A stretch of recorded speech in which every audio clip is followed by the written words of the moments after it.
ਧੰਨ ਧੰਨ ਸਾਹਿਬ ਸ੍ਰੀ ਗੁਰੂ ਗ੍ਰੰਥ ਸਾਹਿਬ जी का संपूर्णता दिवस ਅਤੇ ਨਾਲ ही कृष्ण भगवान जी का जन्म अष्टमी जन्म दिहाड़ा आपां मना रहे हाँ। सो भाई साहबाना का बहुत बहुत धन्यवाद जिन्होंने कथा द्वारा संगतां नूं निहाल किया है। हुण साडे विच भैन रणजीत कौर जी, सोना ढींगरा जी और एक छोटा बच्चा जो सज के बैठा है मनैक शर्मा। सो साडे विच सारे इस प्रोग्राम दे विच सहयोग देने वाले भैन एडवोकेट अनुराधा भागरव जी, जिन्हों ने बहुत बड़ा योगदान अज दे इस कृष्ण भगवान के जन्म दिहाड़े के उपर पाया है। संयुक्त किसान मोर्चे वालों उन्हों का भी बहुत बहुत धन्यवाद है। ये वो भैन एडवोकेट अनुराधा भागरव जी हैं जिन्हों ने सिक्खी सिद्धांतों के विच बहुत बड़ा रोल निभाया है और पहले पातशाह गुरु नानक देव जी महाराज जी तो लैके धन गुरु गोबिंद सिंह सच्चे पातशाह तक और जिन्ने भी सूरबीर योधे महान जरनैल होए ने उन्हां दे प्रथाए हमेशा टीवी चैनलों के उपर और सोशल मीडिया के उपर बोलते रहते हैं। और मोर्चे वालों इस सत्कारयोग भैन अनुराधा भागवत जी का बहुत बहुत धन्यवाद करते हैं। असी धन्यवादी हाँ भाई लखविंदर सिंह जी संधू साहब, वो भी पहले दिन तो इत्थे मोर्चे दे विच आउंदे ने और अपनियां हाज़रियां लवाउंदे रहिंदे ने। हुण मैं बेनती करांगा भैन एडवोकेट अनुराधा भागवत जी वो 7 मिनट वास्ते अपने विचार संगतां दे नाल साझे करनगे और जिन्ना भी प्रसाद लैके आए ने पिछे वलंटियर वीरां नूं बेनती है को सारा प्रसाद भैन जी होरी 42 किलो लड्डू अज कृष्ण भगवान जी के जन्म दिहाड़े की खुशी विच लैके आए ने। मैं वलंटियर साहबाना नूं बेनती करांगा भी जिन्नी भी संगत पंडाल विच हाजिर बैठी है, मातावां भैणां नौजवान वीर बजुर्ग साहबाना नूं वो प्रसाद के तौर पर सारिआं नूं दित्ते जाण, कोई वांझा ना रहे। आओ भैन अनुराधा जी तो आपां विचार सरवण करिए जी। वाहिगुरू जी का खालसा, वाहिगुरू जी की फतेह।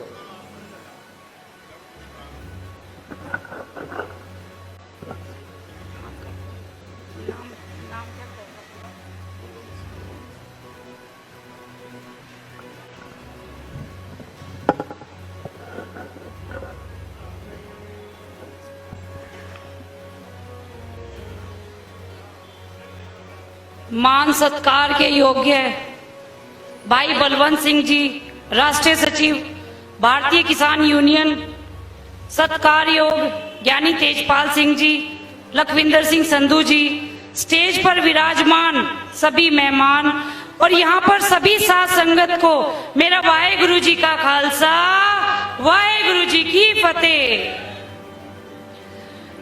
द्वापर युग में भगवान श्री कृष्ण भगवान जी, जिनका अवतार श्री कृष्ण पक्ष में रात्रि 12 बजे हुआ, जो कि माता देवकी और वासुदेव जी की 8वीं संतान है, जिन्होंने महाभारत के युद्ध में अर्जुन को उपदेश दिया, सत्य का उपदेश दिया, कर्म का उपदेश दिया।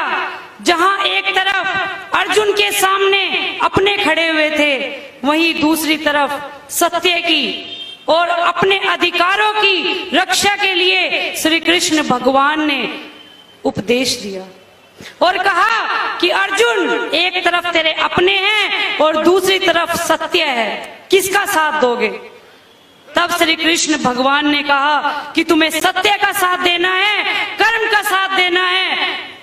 उस पर अर्जुन ने मुस्कुराते हुए श्री कृष्ण भगवान की तरफ देखा और सिचुएशन को समझते हुए श्री कृष्ण भगवान की बात मानते हुए अपनों से लड़े और सत्य की जीत हुई।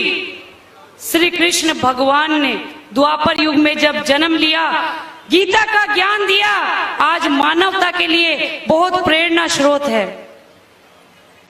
मैं आप सभी से ये कहना चाहती हूँ कि देखिए, जब जब इस धरती पर, चाहे वो त्रेता युग हो, द्वापर युग हो, कलयुग हो, श्री राम जी ने अवतार लिया, श्री कृष्ण जी ने अवतार लिया, श्री गुरु तेग बहादुर जी ने अवतार लिया।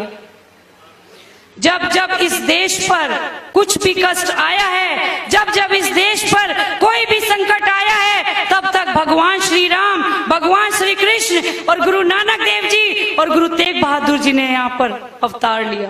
बोले सो निहाल। आज मैं कहना चाहती हूँ कि पिछले 9 महीने से मेरे किसान भाई, आज धूप हो चाहे बरसात हो, हर सिचुएशन में यहाँ बैठे हुए हैं। कितने मेरे भाई शहीद हो गए हैं, लेकिन ये सरकार टस से मस होने का नाम नहीं ले रही।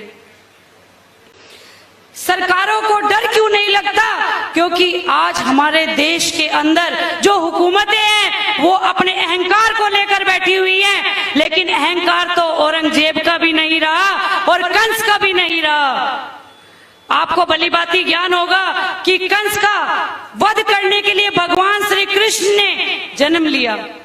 उन्हीं भगवान श्री कृष्ण की जन्माष्टमी पर आज संयुक्त मोर्चा के साथ मिलकर सभी भाई आज यहाँ पर श्री कृष्ण जन्माष्टमी का महोत्सव मना रहे हैं। और मैं कहना चाहती हूँ कि इस हुकूमतों को समझना चाहिए कि जो सनातन और सिख का भाईचारा तोड़ने की कोशिश की तो तेरा भी तख्त नहीं बचेगा।